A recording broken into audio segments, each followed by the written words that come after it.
You can call me Ace, and right now I have the wonderful, amazing, supreme privilege of working at a dog shelter.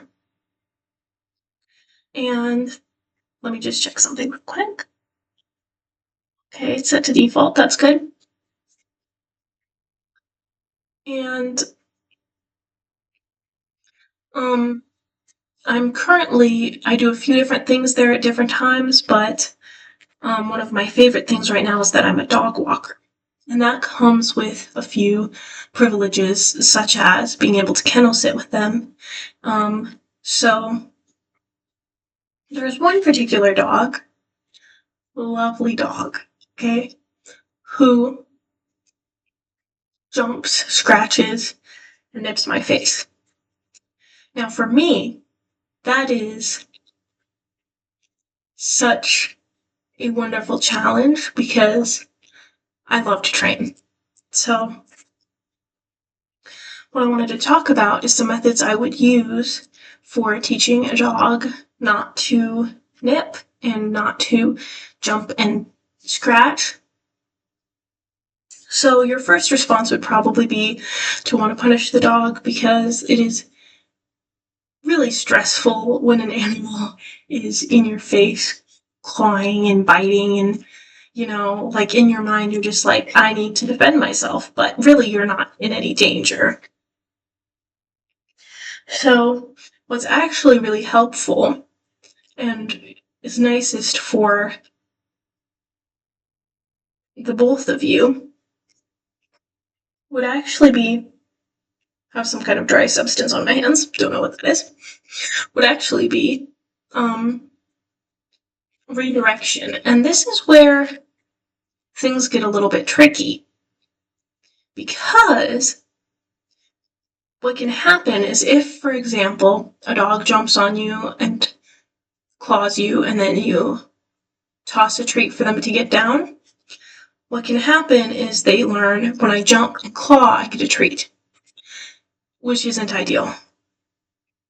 Or alternatively, they might jump, claw, and then you say down, sit, they sit, you give them a treat, then they jump, claw, sit, treat. And this is called the chain behavior. And they learn, I jump, then I get down, then I get the treat. And they repeat the jumping behavior. So here's where it gets pretty tricky, and that is to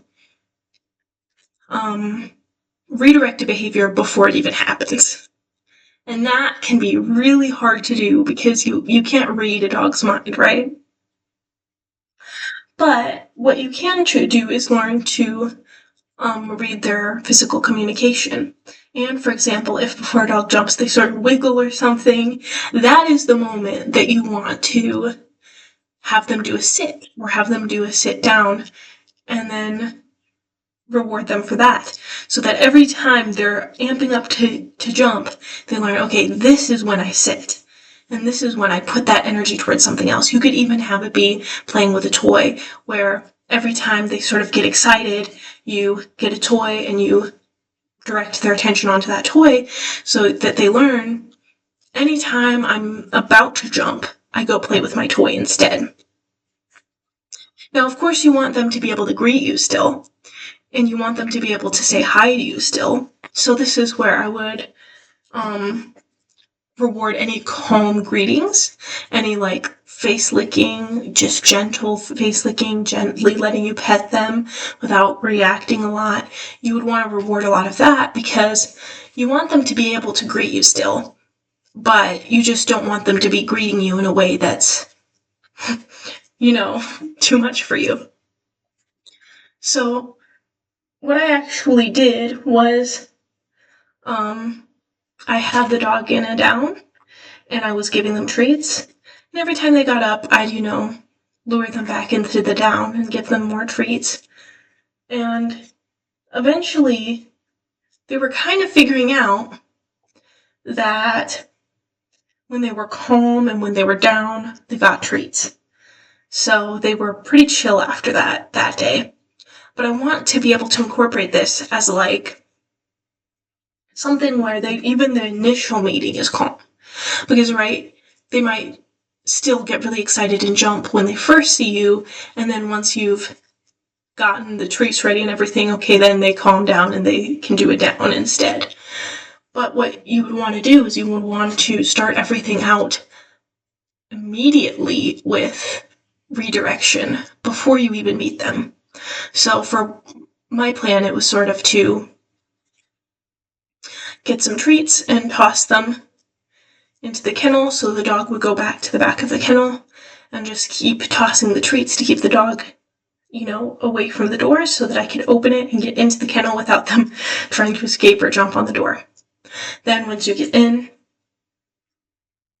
you can immediately start doing training with them. Because I know that part of the reason this dog is jumping and doing this stuff is because they have a lot of energy and they're very excited to see somebody. So it's really because they're very nice. In honesty, it's because they just have so much love and affection in them, and they just want to get it all out in a big burst of energy. So, what can really help is to just immediately get them doing things, get them doing tricks. And if you have one trick you get them to do the most, then they'll learn in their mind, whenever I have all of this energy and really need to outlet it, this one trick or this one thing, like playing with a toy, is where I go to. And that's why it can be really good to hone in on one specific thing the most. Because while you do want to reward them for doing everything other than the thing you don't want them to do, you also, like, for example, just reward them for just being in the kennel calmly while you're in there. You do also want them to know what it is that is most rewarding for them, and what it is to go to, and what it is to be habitualized and to be part of a habit, because it's easier to form a habit with one activity than with a whole bunch. So that's one that's a little harder for me, because I would like to let them get their energy out by giving them a whole bunch of outlets, right? But what that does is that can make it so that it's harder for them to memorize what to do when they get a lot of energy. Because if you're giving them a whole bunch of outlets, they might not know which one to go to, and they might not build up that habit of, okay, whenever I have a lot of energy, I do X. So yeah, and another thing you really want to be looking for is catching a behavior. Something I really like to do is, before I give any dogs treats who are by their kennels, I wait until they get down on their own. Because if I throw the treats, it can kind of feel to the dog like they're being rewarded for being up already. So if I just wait until their paws are all on the ground, then reward, that's sort of like catching that behavior of them getting down. But sometimes you do just have to, toss some treats to have them get down. But something else is that I also could sort of teach a dog to, every time you come to the kennel, they walk away from it. So you can come in, and you can just teach them that by always tossing treats away from yourself whenever you go in. And that can also help. I mean, I'm not a trainer there. If I was, I would probably spend just 10 minutes a day or something just going in and out of the kennel and tossing treats, just to teach them, when I come to the kennel, you go back that way, and then I come in, and then I could use the lottery method and stuff like that to sort of let them know, okay, sometimes when I come in the kennel and you go back, you get a treat. Other times when I come in the kennel and you go back over there, you don't get a treat, and you're wondering which time it's going to be, so then you go back in the back to see, okay, am I going to get a treat? Am I not going to get a treat this time? So, yeah, so those are some methods that I would like to implement, and those are also things that I suggest for you at home. Because if you have a dog who bites, but they also have that $100 bill of something they just really love, that you can give to them as a reward, try doing that. Try using that reward to teach them that there's something else you expect of them that isn't biting. But also make sure they're getting that outlet, make sure they're able to play and get all that exercise and get out all the energy.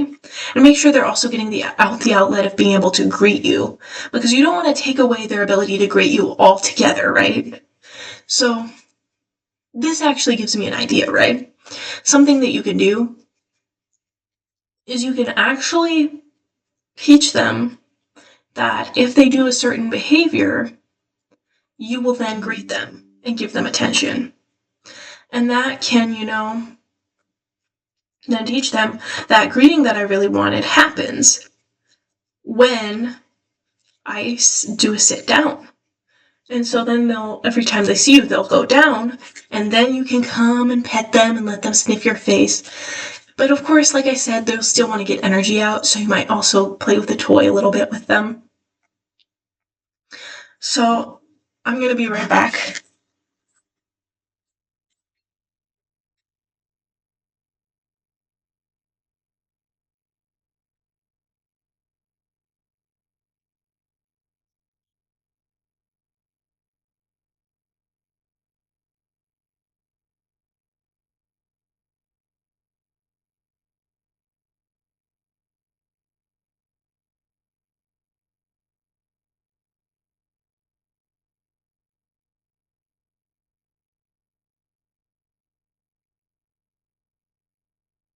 Okay, had to run and plug my laptop in.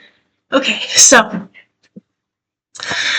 I want to make it more of a clear, concise, step-by-step plan. Okay? So, step 1 would be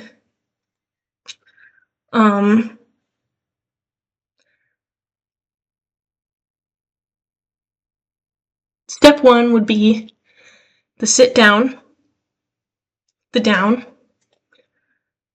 Step 2 would be having a toy to play a little bit with them while they're down. And step 3 would be to give them attention while they're down. So this way, they're learning, I can get out my energy and I can greet you while doing this specific thing. So that is basically my plan of how you would teach a dog who's a rough greeter. I think that's a good way to call it, because some dogs are just rough greeters, and when they see you, they have to nip you, maybe they have to jump up, maybe they have to claw you. So just teaching them to redirect and that they can greet you still, making sure they can still get out all their energy, they can still greet you, but only if they are redirected successfully to something, to like a certain behavior, or to, even if the behavior is just not jumping up. Because you can do that. You can teach your dog, like, okay, the behavior I want you to do every time you see me is to go to this toy. And the toy itself is also a reward. So the toy is both the behavior and the reward happening at once, because they're playing with the toy while also getting to play with the toy.